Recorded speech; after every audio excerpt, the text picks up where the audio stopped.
Quise empezar, bueno, recordando cómo estamos ahorita, cuál es nuestra situación con respecto al COVID en el continente americano, a la última información que tenemos y principalmente en México. Al día de ayer a las 7 tenemos un total de 62.527 casos y desgraciadamente casi 7,000 defunciones. La que sigue, por favor. En Nuevo León, que es nuestro estado, pues al día de hoy tenemos un total de 1,888 casos confirmados, de los cuales tenemos también 75 defunciones, 75 defunciones y desgraciadamente pues 205 pacientes hospitalizados. La que sigue. ¿Qué es lo relevante de esto? Que de estos 205 pacientes, si nos damos cuenta, la gran mayoría de los pacientes rondan en mayores de 60 años, que es la población que nosotros atendemos. Entonces, de aquí la importancia de tener información acerca de temas relacionados con la geriatría para que todos podamos estar enterados. Tenemos la ventaja de que en la gran mayoría de los hospitales COVID al día de hoy, pues contamos con al menos un geriatra en cada turno o en cada área. Y eso pues nos da cierto o el beneficio de tener esa especialidad. Pero pues si los casos se siguen incrementando, pues vamos a necesitar más apoyo.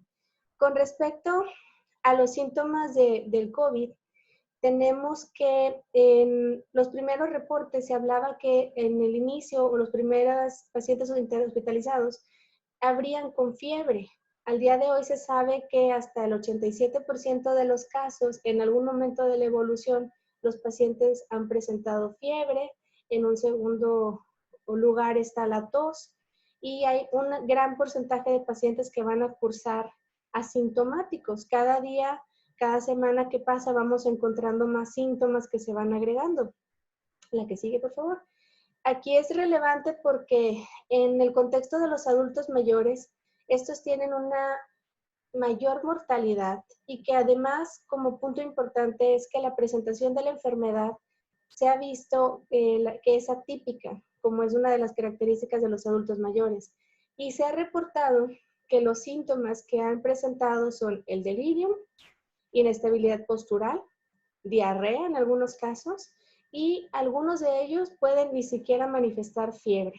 De aquí la importancia de conocer todas las manifestaciones que se pueden dar en este grupo particular de edad, que además, como recordamos, es el que más se hospitaliza. Entonces, esto es muy importante. Como agregado, como factores agregados, tenemos que el distanciamiento social y el aislamiento tienen consecuencias negativas en nuestros adultos mayores, fuera de lo que implica la infección. El hecho de verse aislados, de no poder estar cerca de su familia, de tener miedo, porque por todas partes se dice que esta enfermedad es más grave en ellos, genera más problemas de ansiedad, de depresión, puede hacer que descontinúen su tratamiento. Entonces se vienen otras complicaciones además de la infección per se. La que sigue. Entonces, bueno, adentrándonos en el tema, quisimos presentarles sobre prevención de delirium en el adulto mayor, particularmente en este adulto mayor que está hospitalizado. ¿Qué sabemos hasta ahorita? Por ejemplo, tenemos reportes, informes retrospectivos, uno de Wuhan, en donde ellos comentaban solamente un 7.5% de que habían documentado una conciencia alterada, que esto nos puede referir a la presencia de delirium. Desgraciadamente, cuando se ven estudios en retrospectiva, pues el diagnóstico o el subdiagnóstico suele ser bajo y esto es muy común.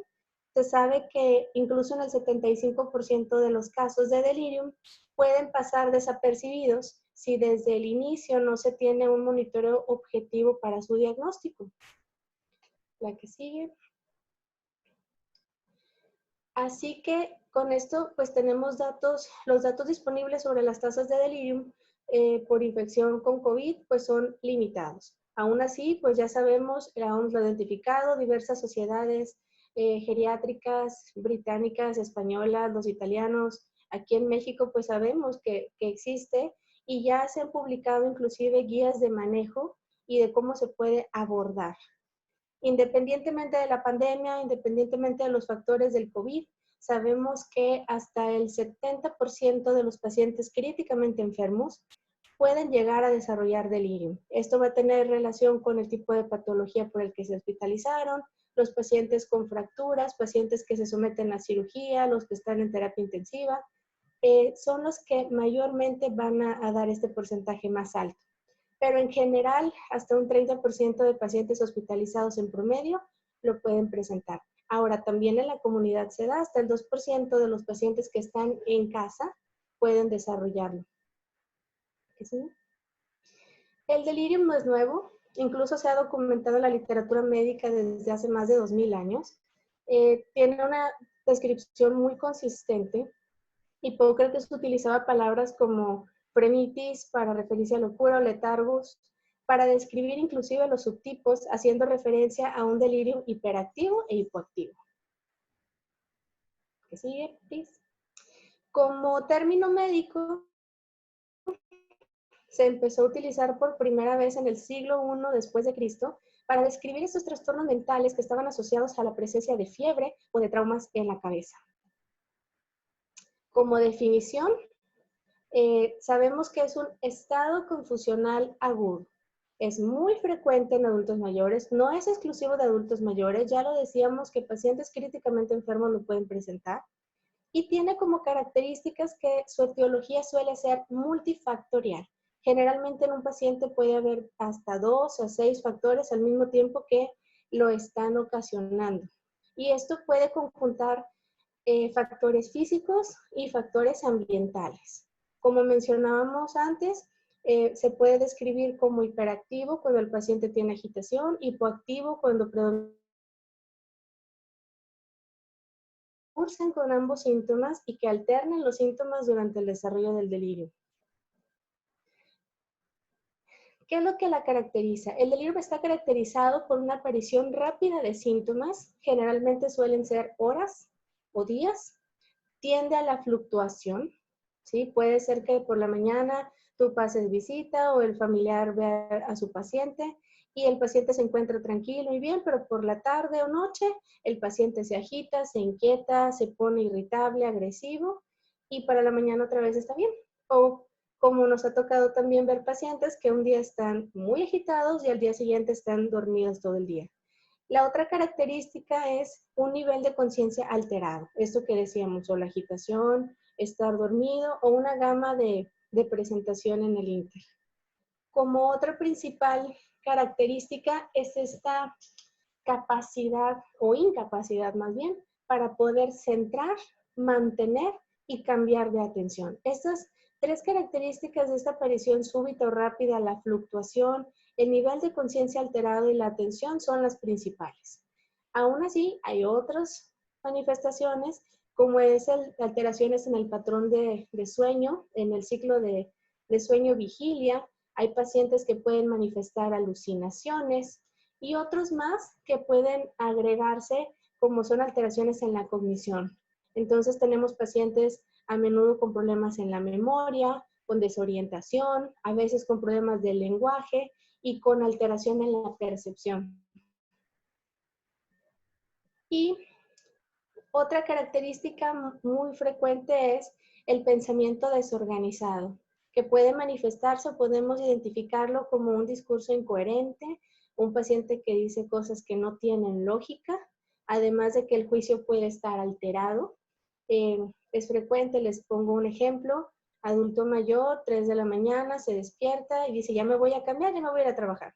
Pero oye, no es una hora, no estás trabajando y no es una hora para que te vayas a trabajar. Entonces son situaciones que se salen de la lógica.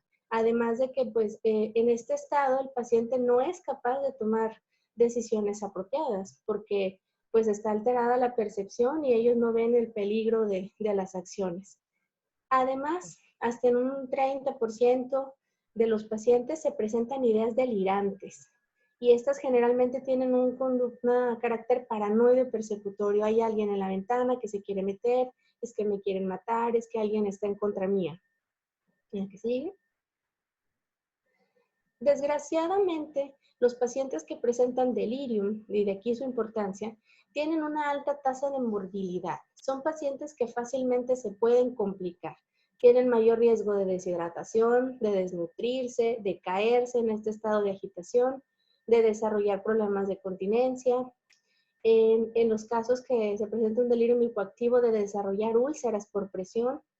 Generalmente, este grupo de pacientes que desarrollan delirium son los que tienen un mayor número de admisiones hospitalarias y también mayor riesgo de institucionalización.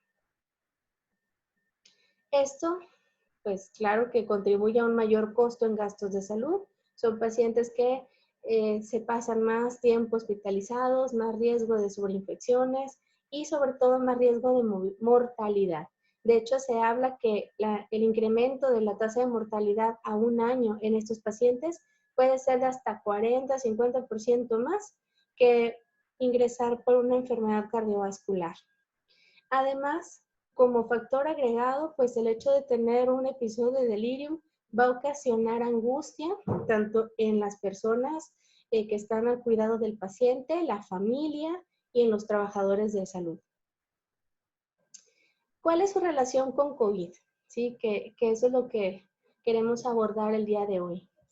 Pues que en los adultos mayores el delirium puede ser la manifestación principal, incluso pudiera ser el cuadro con el que abre. Tenemos algunos reportes de Francia, algunos reportes de casos en donde un adulto mayor sin más datos desarrolló un cuadro de delirium, quizá algo de diarrea, y esa fue la única apertura de caso. Entonces tenemos que poner mucha atención porque nuestros adultos mayores en los de comunidad, en estancias, en hospital, pues esta puede ser la primera dato que pueda ser el síntoma que ellos están manifestando de COVID.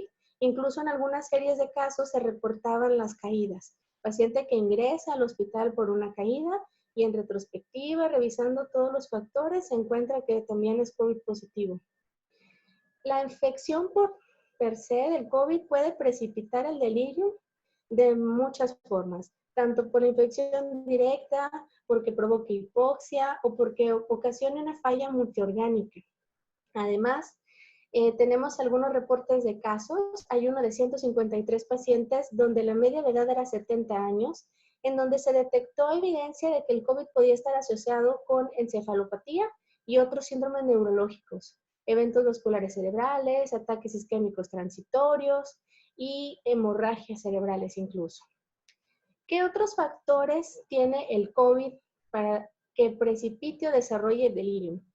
En sí, el ingreso a un hospital, el tener que trasladarse de su casa, de una casa de retiro, al hospital, el tener que estar en terapia intensiva, son factores que pueden precipitar el delirium. Por ello, nuestra sospecha debe ser alta, tanto entre los cuidadores como personal de salud, y es bien importante también en ayudar a capacitar a los familiares para que aprendan a identificar cuando estos síntomas o estas presentaciones o manifestaciones no son normales. Hay ocasiones en las que al preguntar, el paciente ya hacía eso, ya tenía este comportamiento, y te dicen, sí, pero eso es normal en él. Eso nunca va a ser normal.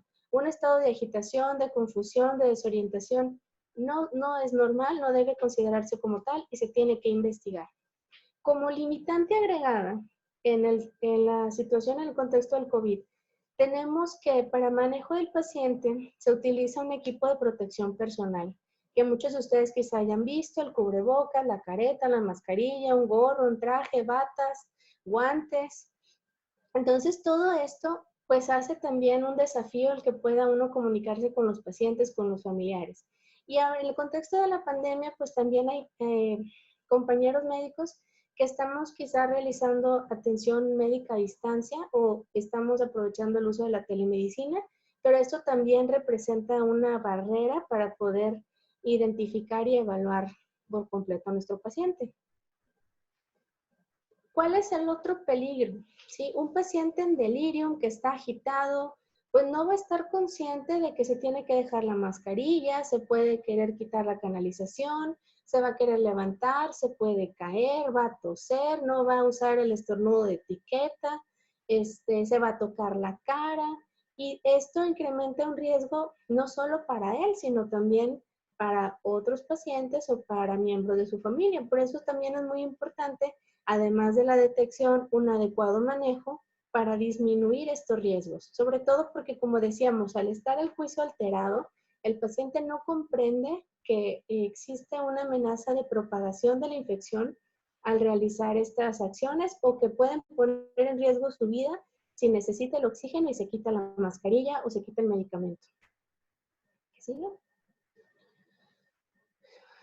En sí, se han encontrado al menos 7 factores que pudieran explicar por qué el COVID tiene mayor riesgo de desarrollar delirio, ya sea porque invada directamente el sistema nervioso central, por medio de mediadores inflamatorios que terminan afectando la función del cerebro, porque fallan otros órganos y como causa metabólica que vayan a desencadenar el delirium, la que sigue, o por efecto de los medicamentos. ¿Sí? Los medicamentos en sí, algunos antivirales pueden producir más angustia y somnolencia.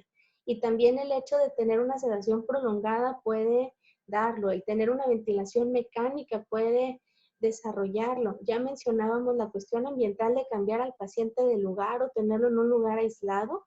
Eso también es un factor detonante. Y uno de los más importantes es la inmovilización. Paciente que está en su habitación, no se puede mover, no se puede salir, no ve a su familia, todos son factores importantes. En general, si queremos hablar de factores de riesgo o de etiología en delirium, nunca vamos a encontrar un solo factor. El origen del delirium, como decíamos, es multifactorial. Y los factores de riesgo están desde estar hospitalizado, tener una infección, ser adulto mayor, tener fragilidad o aquellos pacientes que previamente ya tenían infecciones o enfermedades, más bien enfermedades neurodegenerativas. Principalmente estos dos factores, la edad avanzada y el deterioro cognitivo, son los factores de riesgo más frecuentes. Para hablar de delirium y de desencadenantes de delirium, tenemos por un lado factores predisponentes, que son con los que el paciente cuenta para que le confiera un riesgo, y tenemos factores precipitantes o los desencadenantes o el detonante. Si queremos hablar de predisponentes, como ya lo vemos en la pantalla, es una cantidad muy larga la lista que nos habla que una persona más de 65 años, el ser hombre, tener deterioro cognitivo, haber tenido un episodio previo de delirium, estar deprimido, tener una limitación visual o auditiva, privación prolongada de sueño, estar deshidratado, desnutrido, tener muchos medicamentos, el consumo de alcohol o otras drogas, o condiciones médicas coexistentes, hipertensión, diabetes, antecedentes de evento vascular cerebral o alteraciones metabólicas, así como una funcionalidad limitada, todos son factores que el paciente tiene y que le confieren mayor riesgo. Así también los antecedentes de caídas, porque como decíamos, un paciente se puede caer y puede tener una fractura y esto ya le confiere mayor riesgo. La presencia de dolor, este es un punto muy importante porque hay ocasiones en que los otros factores están aparentemente controlados, pero este puede ser un factor predisponente importante, así como el estreñimiento. Si queremos ver cuáles son los que confieren mayor riesgo, pues tenemos, ya decíamos, deterioro cognitivo, la deprivación visual, el ser dependiente, pacientes que tienen índices de masa corporal de 20 kilos menos, y la edad, a mayor edad, mayor riesgo. Ahora bien, hablábamos de factores también precipitantes. Unos son los factores con los que yo cuento o el paciente cuenta que me confieren riesgo, pero los precipitantes son el detonante, es la chispa, es el cerillito que enciende el caos y que puede detonar el delirio. Entre estos, pues mencionábamos las infecciones, la hipoxemia, los infartos. Ya veíamos también que en los síntomas o en las manifestaciones del COVID, pues también podíamos tener enfermedades cardiovasculares o enfermedades cerebrovasculares como manifestación. Entonces, este es un dato agregado. El estreñirse, el tener fiebre, un estado de choque, alteración en los electrolitos pueden ser el detonante que el paciente que ya tiene riesgo se manifieste el delirio. La que sigue.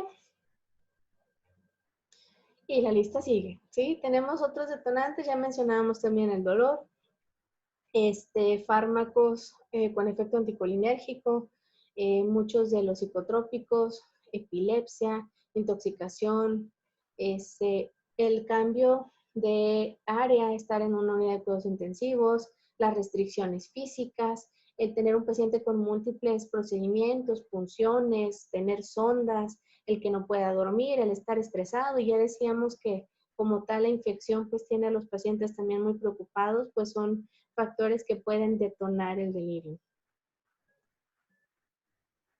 Y bien, pues los que confieren mayor riesgo de ser el detonante, si se descontrola la presión, si aparece una infección, si hay fiebre, serían los principales factores que pueden detonarla. La que sigue. Quise poner esta mnemotecnia que me pareció muy práctica, la encontré en uno de los artículos, porque como ya vimos la lista de las causas comunes que pueden desencadenar el delirium, pues son muchas, pero si queremos recordarlo más fácil es pinch me para las principales causas de delirium: pain, infection, nutrition, constipation, hidratación, y se traduce como dolor, infecciones, nutrición, constipación, hipoxia, alteración por medicamentos, las que se desencadenan por afecciones metabólicas, y esta parte que es la de los ambientales, que es muy importante porque hay ocasiones en las que esto no lo tomamos en cuenta, y si identificas todas las causas posibles, puedes tener mayor número de intervenciones y esto puede mejorar la evolución de tu paciente. La que sigue. Entre los factores desencadenantes o detonantes más comunes, ya lo decíamos nuevamente, infecciones y pacientes que tengan enfermedad cerebrovascular o neurodegenerativas. La que sigue. Entonces, bien, el primer paso para que cualquiera de nosotros pueda manejar el delirio implica realizar un diagnóstico preciso. Yo no puedo tratar lo que no conozco, no puedo diagnosticar lo que no sé. Aún si me pusieran, por ejemplo, si yo no supiera lo que es un elefante y me lo ponen enfrente, si yo no sé qué es, no voy a saber qué hacer con él. Y en el caso del delirio es lo mismo. Hay que aprender a conocerlo, saber cómo es, cómo identificarlo, porque es la única manera en la que vamos a poder abordar las causas y poder mejorar el pronóstico de nuestro paciente. Como herramientas diagnósticas, tenemos, por ejemplo, el Confusion Assessment Method. Es una herramienta de investigación, es de los más estudiados en delirium y puede ser de las mejores herramientas para detección. De hecho, tiene varios años que se ha estado utilizando y sigue siendo de las más recomendadas. ¿Por qué es esto? Porque tiene una sensibilidad muy alta, tiene una especificidad también cercana al 95% y un valor predictivo positivo de 100%. Entonces, es una muy buena herramienta que puede utilizarse en delirium, la que sigue, para su diagnóstico. Esta escala consta de dos partes. En la primera parte se evalúa un deterioro cognitivo general y se revisan estos ítems que mencionábamos hace rato: inicio agudo, curso fluctuante, la falla en la atención, el pensamiento desorganizado, la alteración en el nivel de conciencia, la desorientación en espacio-tiempo, alteraciones cognitivas como son de la memoria, alteraciones en la percepción, agitación psicomotriz o enlentecimiento psicomotriz, y esta alteración del ciclo sueño-vigilia. La segunda parte incluye los primeros 4 ítems y es la que ha demostrado mayor habilidad para identificarlo. Ya lo decíamos: la fluctuación, la inatención, la alteración de la conciencia. Este puede ayudarnos muy bien a identificar si hay o no hay delirio. No nos mide severidad o no podemos utilizarla como para seguimiento, pero al menos ayuda para la detección, que eso es lo más importante. Aquí les tengo, por ejemplo, los ítems, lo que mencionábamos: inicio agudo y fluctuante. Tenemos que revisar si hay evidencia o cambio agudo del estado basal del paciente. Por eso es muy importante interrogar a los familiares. El paciente en ese momento no nos va a poder decir mucho, más que las manifestaciones, que son los importantes, pero tenemos que preguntar e investigar con el cuidador o familiares si cómo estaba él previamente a este episodio, si ha habido fluctuaciones en la conducta durante el día, si entra y sale de este estado, si tiene problemas para fijar la atención, se distrae con facilidad. Vamos a buscar estos datos de pensamiento desorganizado y sobre todo que podemos catalogar estas alteraciones en la conciencia como un paciente alerta que puede poner atención o que está hiperalerta, vigilante, aquel que está somnoliento pero que es fácilmente despertable o el que está francamente estuporoso. Entonces esto nos ayuda a poder identificar. Tenemos otras escalas que nos sirven para severidad, como el Delirium Rating Scale. La verdad es que se hace mucho más importante identificarlo, primero que nada, identificar las causas para poderlo tratar.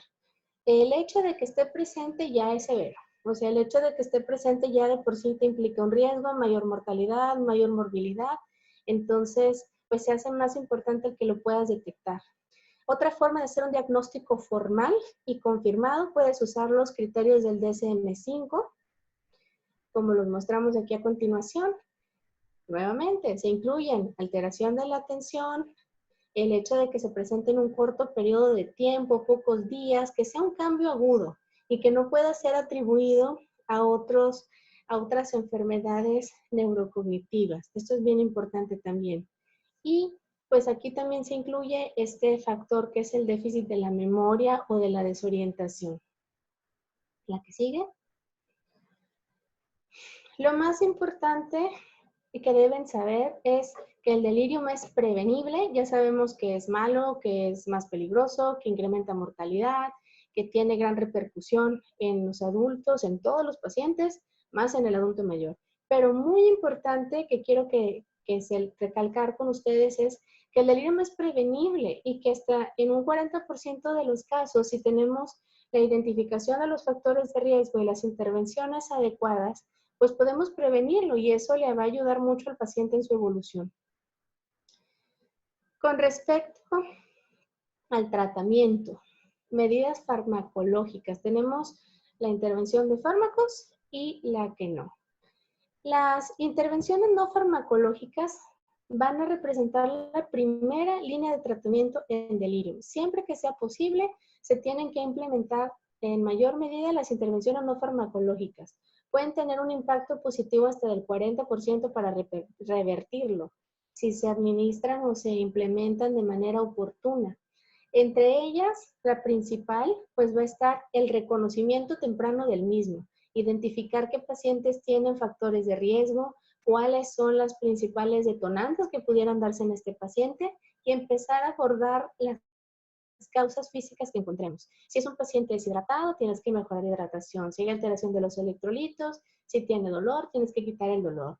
En el caso del COVID, por ejemplo, si el paciente tiene fiebre, si el paciente tiene tos, si le falta el aire y hay disnea, pues tienes que implementar las acciones para mejorar estos datos físicos. Entonces, principal es la identificación. Ese es el punto clave para poder manejarlo. Tienes que identificarlo. Por ello, pues la importancia de capacitar a la mayor cantidad posible de médicos, enfermeras, terapistas, cuidadores, e inclusive a los familiares para poder aumentar este índice de sospecha. ¿Sí? Nosotros tenemos que estar muy alertas y de ser posible compartir esta información para que el mayor número de personas pueda ayudarnos a identificarlo. Ahora, si queremos hablar de recomendaciones que nos ayuden a reducir la incidencia de delirium y su duración, como les decía, múltiples sociedades y revisiones médicas en artículos, pues nos han sintetizado las que son las más recomendables, las que tienen un impacto y que sobre todo si se usan en conjunto varias de ellas, pues tenemos un mejor resultado. Primero que nada, principal recomendación, lo decíamos, búsqueda sistemática y de rutina de delirium. Paciente que ingresa, incluso paciente que tengas, por ejemplo, a lo mejor no se ha enfermado, pero para los que están en casas de retiro tienes que ver, tienes 10 pacientitos, 10 residentes, ¿qué factores de riesgo tiene cada uno para que lo puedas desarrollar? Tienes un paciente hospitalizado, tienes un familiar en casa, identifica y busca de manera rutinaria. Se deben implementar protocolos para educación de personal, familiares, cuidadores, de ahí la importancia de dar este tipo de conferencias.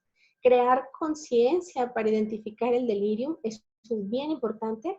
Y ya que tienes identificados los factores, puedes evaluar y ajustar medicamentos siempre que sea posible.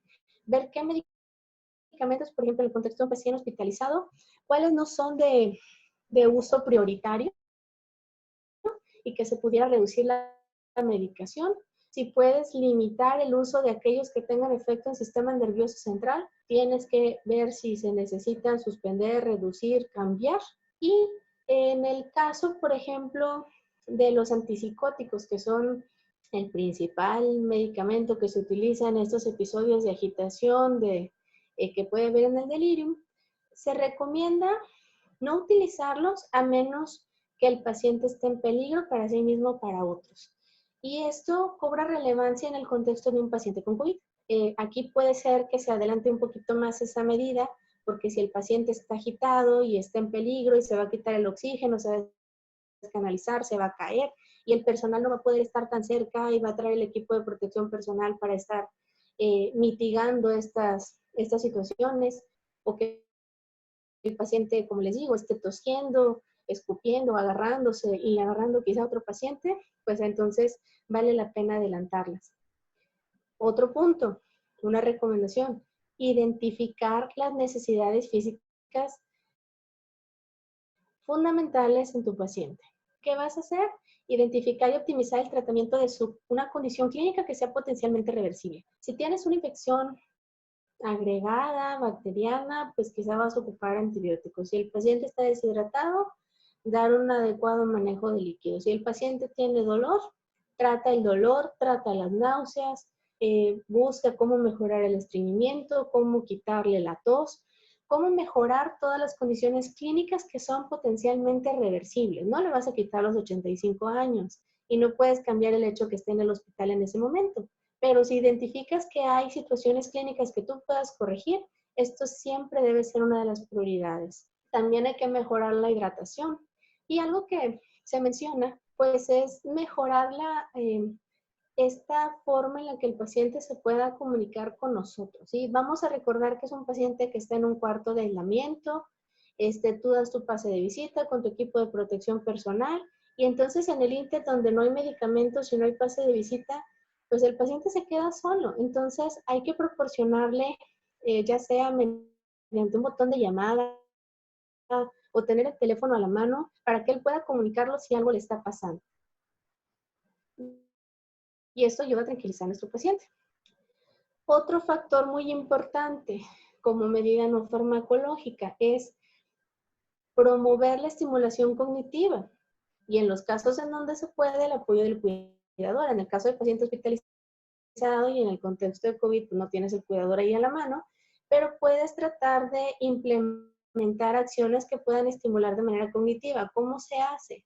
Reorientar al paciente cada que sea posible. ¿Cómo está, don Juanito? Mire, yo soy la doctora Marta, vengo a visitarlo, usted está hospitalizado por esta condición de salud, pero mire, va bien, estos son sus exámenes, estamos a día miércoles, es de día, sobre todo cuando vemos que el paciente tiene mayor riesgo. Entonces, imagínense estar encerrado 14 días en un hospital con gente que está vestida de pies a cabeza con indumentaria, pues es mucho más fácil perdernos. Esta parte de reorientar al paciente y sobre todo presentarte con él, pues puede ayudar. Además, pues como recomendación también se ha hecho mención a facilitar la videollamada o el teléfono con los familiares. Genera demasiada angustia estar incomunicado. Me siento mal y no puedo decírselo a nadie. Y en este caso, pues no puedo comunicarme con mis familiares. Entonces, vale la pena que ya se está haciendo y ya se ha hecho también en otros países, que si hay posibilidad de tener un dispositivo, un teléfono, un iPad, se le pueda proporcionar al paciente para que él pueda estar en comunicación con sus seres queridos. Esto te va a ayudar a reducir la angustia, la ansiedad, la desesperación en el paciente y en los familiares. Otro punto importante, tratar de normalizar los ciclos de sueño y vigilia. Si es de día, los geriatras somos conocidos por llegar al cuarto, prender focos, despertar gente. ¿Por qué? Esto tiene una razón. El proporcionar una buena luz ambiental, si tienes una ventana, abrir la ventana, que el paciente sepa que es de día. Esto ayuda mucho a mantener normal este ciclo de sueño. Y por el contrario, si es de noche, la habitación debería estar lo más tranquila posible, con la menor luz posible, menos interrupciones. Es importante, por ejemplo, en este punto, que nosotros programemos o limitemos los cambios o pruebas o aplicaciones de medicamento durante las horas de sueño del paciente, en la medida que sea posible. De hecho, si haces una buena planeación en cuanto a horario de medicamentos, pues también limita la exposición del personal. Entonces, por ejemplo, un paciente puede llegar en la madrugada, regresamos un poquito, un paciente puede llegar en la madrugada y le pusieron el primer medicamento a las 3 de la mañana y está cada 12 horas. Entonces, tienes que tener mucha atención en cuanto a los horarios, en cuanto a que no le vas a estar tomando exámenes a las 3 de la mañana si no es absolutamente necesario, y buscar la manera de limitar que el paciente pierda su ciclo de sueño. Además, también como recomendación se ponía por ahí el uso de melatonina, inclusive con horario, si era necesario ayudar a dormir al paciente. Sabemos que en muchos de ellos va a funcionar. Quizá no todos van a responder de manera favorable a melatonina, pero es una de las recomendaciones que también se da. Ahora sí, la que sigue. Otro factor es la movilización. Debemos de promover cada que se pueda y cada que sea que esté a nuestro alcance la movilización del paciente. El ser adulto mayor no siempre es sinónimo de inmovilidad y dependencia. Tenemos adultos mayores que quizá están en sus 70 años, son muy fuertes, se pueden levantar o a lo mejor utilizan algún bastón. Entonces se tiene que priorizar esta movilidad. Si es asistida, si es con vigilancia, pero que el paciente se mueva, que se siente a la orilla de la cama, aunque sea, que se siente para tomar sus alimentos. Si es posible proporcionarle una silla, un sillón, un descanser, hay que movilizarlo de la cama. Si es posible mantenerle cerca sus dispositivos de asistencia para que él se pueda levantar al baño como normalmente lo hace en la casa, recordando pues que está en un área aislada, pero que él se sienta en su entorno. Y siempre que sea posible, pues estar fomentando la movilidad cada que podamos con este paciente. La que sigue.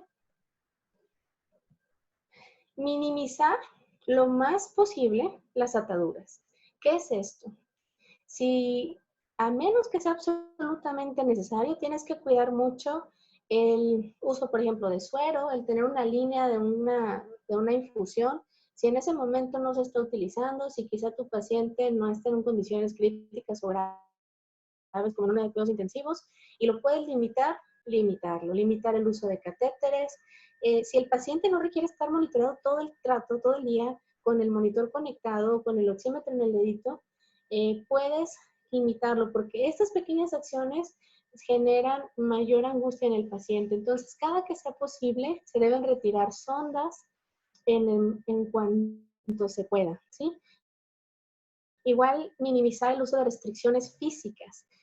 No quiere decir que no se puedan usar, pero aunque es muy controversial, pues lo menos que se pueda. Imagínense que ustedes se encuentren en un estado alterado, de pronto despiertan, no saben dónde están y para rematar están amarrados. Lo primero que se va a venir a su mente, pues me tienen secuestrado, tomando en cuenta las ideas delirantes, entonces este paciente se te va a poner más agitado. Por otro lado, hay datos tan sencillos como es reducir la privación sensorial, ¿sí? A lo mejor este paciente está muy agitado porque no te escucha, necesita su aparato auditivo, entonces, por más que hablan con él, pues él no puede poner atención porque no escucha, porque no ve. Entonces, imagínense ver todo borroso, no escuchar nada, que no sepan qué está pasando. Y este puede ser un factor importante para mejorar esta situación. La que sigue. Ahora bien, así como la etiología es multifactorial, el abordaje debe ser multifactorial. Hay evidencia consistente que si utilizamos múltiples intervenciones no farmacológicas al mismo tiempo, podemos reducir la incidencia de delirio. Incluso hay estudios ya bien identificados de casi 2,000 pacientes en donde el implementar varias, o sea, por ejemplo, prender la luz, que el cuarto esté tranquilo, quitar las ataduras, de darle su aparato auditivo, promover movilización. Si tú implementas la mayoría de ellas, vas a tener mayor éxito que si implementas una sola medida. La que sigue. Muy bien. Ahora, pues yo creo que se preguntarán, bueno, ¿y cómo yo como trabajador de la salud puedo brindar un tratamiento no farmacológico? Esto suena muy bonito, que si lo mueves, que si le hablas, pero traigo un traje de equipo de protección personal, estoy cubierto de la cara, traigo careta, y el paciente está en delirio. ¿Cómo puedo mantenerme a salvo y al mismo tiempo implementar un adecuado tratamiento? La que sigue. Para esto también pues se han descrito intervenciones muy puntuales. Lo principal, mejorar la comunicación siempre que sea posible. Este es un punto muy importante y que a veces se nos olvida y a veces puede ser el único factor que tenemos como herramienta a la mano. A lo mejor no lo vamos a poder mover, el paciente se tiene que quedar en su cuarto, pero mejorar la comunicación. De hecho, se han publicado varias fotos de compañeros y está como recomendación. El tener una tarjeta con el nombre, a lo mejor la fotografía, presentarse con el paciente, que cuando el pase de visita orienten al paciente sobre los roles que tiene cada persona que está entrando ahí a su cuarto a hablar con él. Y por otra parte, hablar despacio, hablar en un tono bajo y dar oportunidad al paciente para que asimile la información que le estás transmitiendo. Tratar de no verte muy apurado. Es entendible, el equipo de protección personal es muy asfixiante, hace calor, tienes el pendiente que te vas a enfermar. Entonces, de pronto esta angustia se transmite también en la forma en la que te comunicas y eso hay que cuidarlo mucho para que el paciente no se le transmita esa angustia que tú estás manifestando. Ahora bien, nuevamente se hace referencia al uso o la implementación de la tecnología, añadir tecnología para mejorar la comunicación. Si tú ayudas a mantener informado a los familiares, a tu paciente, esto puede disminuir mucho la angustia. Sabemos que muchos de los problemas que se han generado hoy en día con relación a las infecciones por COVID en el paciente hospitalizado, no es la infección en sí. La queja principal en la mayoría de los casos es que nadie me da informes, es que nadie me dice nada. Mi mamá entró el lunes, ya va una semana y yo no sé ni cómo está, no sé si está viva y de pronto me dicen que ya murió. Entonces, mantener una comunicación estrecha, tanto con el paciente y de ser posible con los familiares, que lo puedes hacer a través de videoconferencias, con una tablet, con un iPad, con el celular, va a reducir mucho. Entonces, si pueden implementar en sus hospitales o en sus áreas o en sus casas de retiro, que ahorita las casas de retiro tienen cierto blindaje en donde lo ideal es que no entre población de fuera, pues designa una hora, un día para que el familiar se comunique con su paciente y de esta manera ambos van a estar tranquilos, tú también vas a estar más tranquilo y va a mejorar mucho y reducir el riesgo de que este paciente pueda hacer delirio. La que sigue, tenemos por ahí unas imágenes, una más, porque pues como vemos el equipo de protección personal es muy limitante. Entonces, esto también limita tu lenguaje corporal, el paciente no te puede leer los labios, no sabe ni quién se le está presentando. Entonces, por ejemplo, varios doctores pues han optado por eso, hacen tarjetas como las de béisbol, mencionaba el artículo, ponen la foto, el nombre, soy la doctora Marta, presentarte con él, te voy a atender, mira, ellos son los médicos residentes que me acompañan, tu enfermera es la señora Juanita y somos los que te vamos a atender. La que sigue. Ahora bien, nuevamente, el equipo de protección personal representa una limitante en la comunicación que desgraciadamente es una de las medidas más importantes para la prevención del delirio. Y pues más si el paciente está agitado. Entonces hay algunas recomendaciones de 5 puntos para mejorar la comunicación. En el caso de un médico, enfermera, cuidador que está utilizando un equipo de protección personal, Se menciona una mnemotecnia como ABC: attend mindfully, behave calmly y communicate clearly. Atención consciente. Tienes que estar, primero, detectar muy bien qué paciente es con el que te vas a comunicar. El paciente escucha, ve bien, está agitado, cómo se encuentra en ese momento, está de buen humor, se encuentra triste. Entonces tienes que identificar las características de tu paciente para que la atención esté muy dirigida. En cuanto a hablar con calma, hablar de frente, bajar el nivel de los ojos, evitar el lenguaje corporal negativo, porque hay ocasiones que la velocidad, el tono de la voz, los brazos cruzados, pues pueden manifestar que estás deprisa, que estás enojado, que estás asustado, y eso el paciente lo va a detectar. Entonces, es muy importante mantenerse en calma y sobre todo mantener una comunicación lo más clara posible.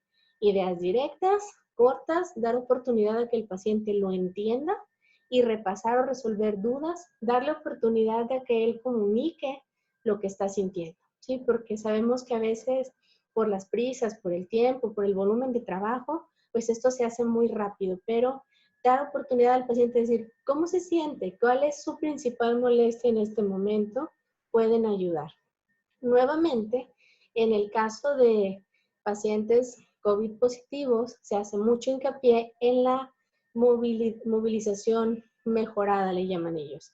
¿A qué se refieren? Que bueno, si no podemos estar dentro del cuarto movilizando al paciente, en todos aquellos que sea posible, inclusive se recomienda el utilizar algún folleto instructivo para realizar ejercicios en la cama, ejercicios de estiramiento, promover que el paciente se mueva. Si no se puede levantar, pues a lo mejor puede mover sus brazos, se puede sentar y hay que animarlo a que lo realice. Los terapistas físicos o los terapistas ocupacionales nos pueden ayudar a instruirnos a nosotros como médicos, como enfermeras, sobre qué ejercicios podemos recomendar a los pacientes y siempre el promover la movilidad pues va a ser un muy buen dato para disminuir el riesgo.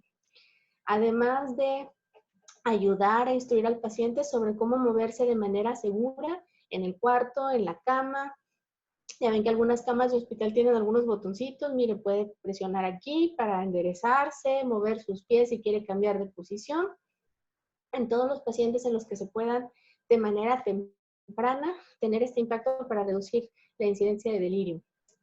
En el caso de los pacientes de la terapia intensiva y aquellos que se encuentran intubados, pues el reto es todavía mayor. Aún así, se recomienda estos ensayos diarios de despertar espontáneo, los ensayos para respiración espontánea y tratar siempre que sea posible de limitar el uso de psicotrópicos o medicamentos como las benzodiazepinas, porque estas pues también pueden favorecer a largo plazo a que tu paciente desarrolle, mantenga o se incremente el delirio.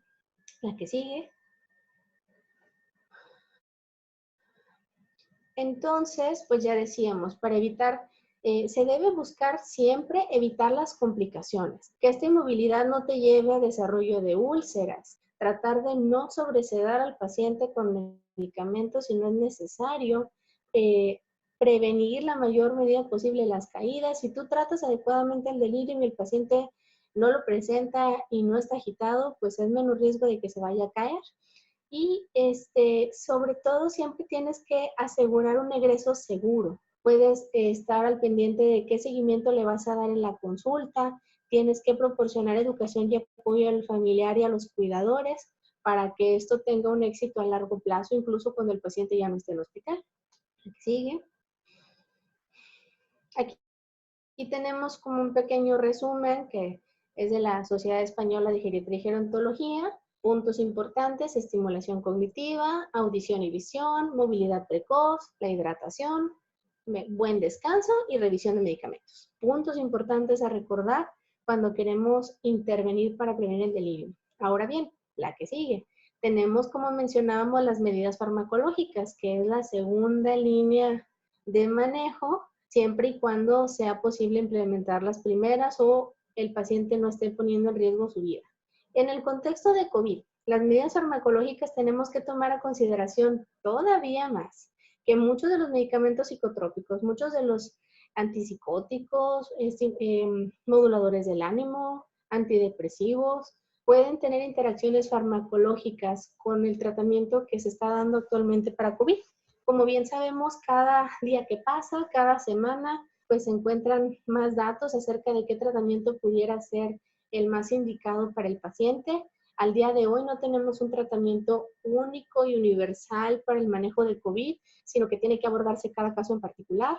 Y es recomendable que siempre que vayamos a utilizar un medicamento, verificar las interacciones. Hay al menos 3 a 5 páginas, yo les puse ahí 2, como quiera les voy a compartir otras más, en donde podemos revisar las interacciones medicamentosas de los tratamientos en COVID con otro medicamento que tú vayas a dar.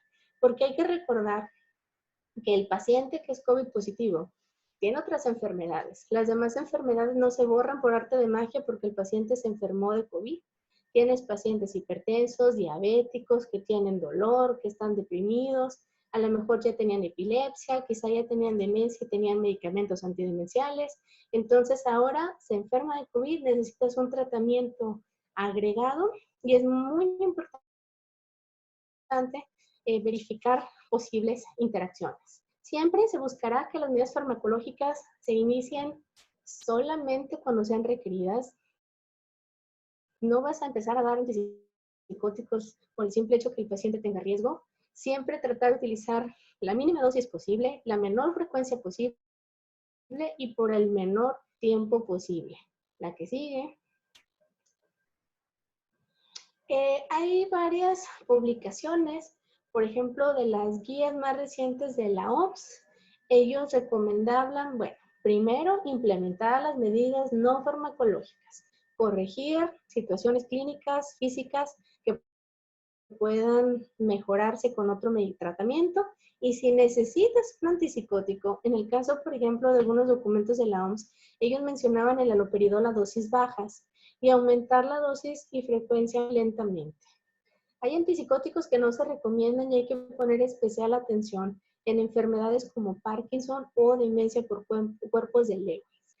Todo esto cobra relevancia a lo de las interacciones porque además los antipsicóticos pueden prolongar el QT y el tratamiento también para COVID hacer lo mismo. Entonces tienes 2 o 3 medicamentos que te dan el mismo riesgo, por eso también se da la recomendación que debes de tener un electrocardiograma antes de iniciar alguna terapia con antipsicóticos. La que sigue, incluso aunque no tenga COVID.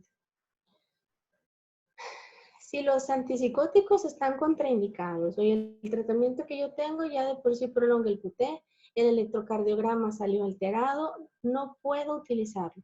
Si está contraindicado y tu paciente está agitado como segunda línea, se hace una recomendación de las dosis bajas del lorazepam porque es de las que menos implicación en depresión respiratoria tiene. ¿Sí? El diazepam tiene más, nos diga el clonazepam.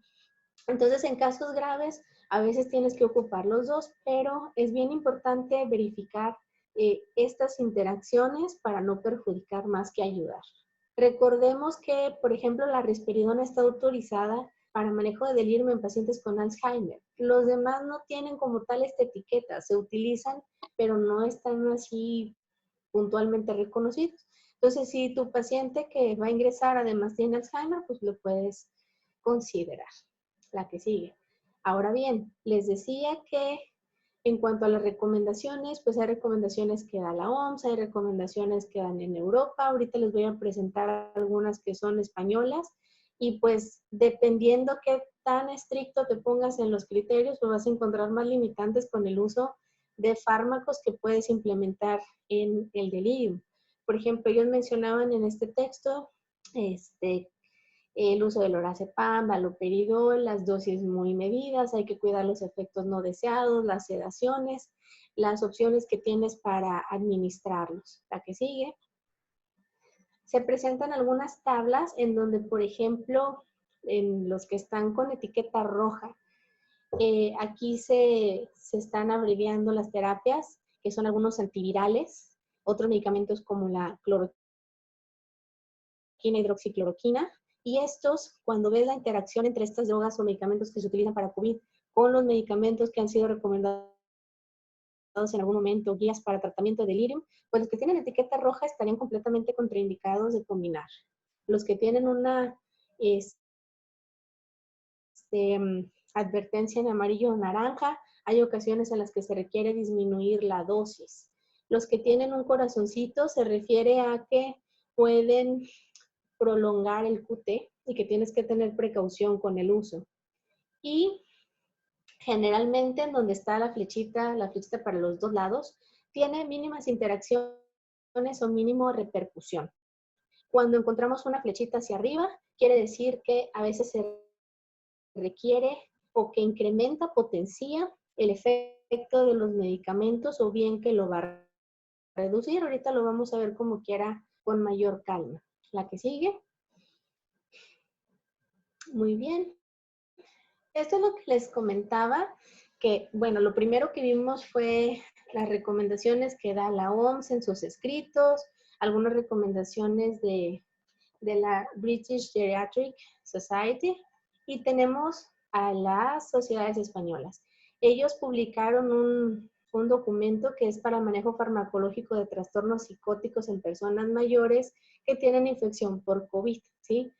Específicamente para hablar de interacciones y recomendaciones terapéuticas. Todos esos organismos que ven ahí tuvieron esta buena voluntad de juntarse a hacer un consenso, tanto sociedades de psiquiatría, psicogeriatría, de geria y de gerontología, para poder llegar a un acuerdo, porque volvemos al punto. Nuestros pacientes tienen otras enfermedades. Hay pacientes que ya estaban tomando antidepresivos, pacientes con epilepsia, pacientes psiquiátricos que ya estaban en tratamiento por esquizofrenia y que de pronto se enferman de COVID y que ellos ya requerían un tratamiento antipsicótico y que ahora están enfermos de COVID y tú tienes que dar un antiviral en los casos graves, pues ellos hicieron este consenso. El consenso está dirigido para adultos mayores. Sin embargo, las interacciones y las recomendaciones terapéuticas también pueden aplicar para gente joven. Ellos también hicieron la que sigue, esta revisión de interacciones medicamentosas. Regresamos un poquito, utilizaron al menos 3, 4 herramientas para revisar interacciones. Fueron más estrictos porque hay algunas recomendaciones en donde se dice haloperidol no, risperidona no, porque el riesgo, la toxicidad o las arritmias pueden ser mayor. Particularmente, por ejemplo, si hablamos de antivirales como lopinavir, ritonavir, uso de hidroxicloroquina y cloroquina, todos pueden prolongar el QT. Su interacción, porque generalmente pues no se dan solos, lopinavir y ritonavir se dan juntos, incrementa el riesgo. Y si nosotros además agregamos un tercer fármaco que prolonga el QT, pues hay mayor riesgo de toxicidad y vamos a propiciar más arritmias. Ya también en esta semana se publicaban algunos datos acerca de la hidroxicloroquina, la cloroquina, por esta cuestión de la mortalidad y las arritmias. Entonces, tenemos que tener mucho cuidado. Y pues ellos mencionaban, oye, al revisar las interacciones, yo estoy viendo que la haloperidol, la risperidona y la quetiapina me ponen, hacen mayor riesgo porque potencian esta toxicidad. La que sigue. Entonces es muy importante individualizar cada caso y cada que sea posible hacer esta revisión de las interacciones. Estas, como bien saben, pues son recomendaciones y ellos hacen muy puntual de que tú en tu hospital, en tu comunidad, tienes que hacer las revisiones pertinentes para tu población. Pero pues que al final de cuentas tienes que tomar en cuenta toda esta información. En el caso de Remdesivir, solo interacciona de manera significativa con carbamazepina, oxcarba, fenobarbital, fenitoína, primidona, y estas pueden disminuir su efecto. Entonces, esto es bien importante porque el remdesivir no tiene tanta interacción con los antipsicóticos, pero sí tiene interacción con otros moduladores, neuromoduladores, y esto puede hacer que tu tratamiento con el antiviral pues sea menos efectivo si se da en conjunto con estas sales. La que sigue. En el caso del tocilizumab, no presenta problema con la mayoría de los psicofármacos, pero en el caso de la carbamazepina, si tú tienes un paciente ya en tratamiento con carbamazepina y se tiene que adicionar un tratamiento antiviral, pues se va a disminuir los niveles y la efectividad de esta y posiblemente vayas a requerir más dosis. Además, pues se ve que tiene una interacción significativa con algunos sedantes o benzodiazepinas, como el midazolam y el triazolam, haciendo que los niveles de estos fármacos disminuyen. Entonces, estas interacciones tenemos que tomarlas en cuenta porque, pues quizá tú tienes una dosis que vas a utilizar y pues no está funcionando, tienes que tomar en cuenta que cómo interacciona, qué vías están traspolando que puedan hacer que tu tratamiento no sea como lo esperas, que no tengas los resultados. Ahora bien, el tratamiento farmacológico se debe de continuar hasta que se resuelvan los síntomas por completo. Volvemos al primer punto. Tú tienes que hacer intervenciones en aquellas causas identificables y reversibles que puedas cambiar. Esto es lo principal. El medicamento siempre va a ser un auxiliar, no es el que va a cambiar la situación por completo. Es un auxiliar en los casos de agitación o en los casos en los que se pone de riesgo la vida del paciente. Pero tú tienes que corregir la hidratación, la nutrición, el dolor, la fiebre, las infecciones, para que este sea de tu ayuda, no es el único medio de tratamiento. Y de preferencia, o hay algunos consensos que te dicen, bueno, lo puedes dejar hasta una semana después de que no tengas síntomas. La verdad es que hay pacientes que cuando tú corriges las causas principales, mejoran notablemente. Y entonces el medicamento farmacológico o psicotrópico pues se puede suspender antes. Tenemos que revisar si necesitamos hacer ajustes. Hacemos cambio. La que sigue. Y bueno, desgraciadamente hasta una tercera parte de los pacientes que tienen síntomas atribuidos a delirium, pues pueden permanecer con estos síntomas fluctuantes por largo tiempo. Generalmente son horas o días, lo que esperamos del delirium, pero pues hay un grupo pequeño, aún así representativo, de estos pacientes que pueden permanecer con múltiples episodios de delirium y estos pues son los que tienen peor pronóstico. La que sigue. Como conclusiones, bueno, identificar el delirium es lo más importante aquí para poderlo tratar. Si tú lo identificas, entonces tienes que hacer una evaluación muy exhaustiva de qué causas pueden ser reversibles antes de empezar a dar antipsicóticos. O sea, hay causas que se pueden mejorar y que pueden cambiar el delirium y hay factores predisponentes que tú puedes hacer intervenciones incluso antes de que aparezca. Las alteraciones de la conducta, igual, siempre deben tratar de manejarse con medidas no farmacológicas siempre que sea posible, a menos que por seguridad del paciente tengas que utilizar de manera rápida el uso de antipsicóticos. Y también intervenciones proactivas, multifactoriales, la intervención del geriatra incluso se menciona como un factor favorable para reducir la incidencia, la gravedad y la duración del episodio de delirio. La que sigue. Entonces, volvemos al punto principal, que la prevención es la mejor estrategia con la que contamos para el delirio.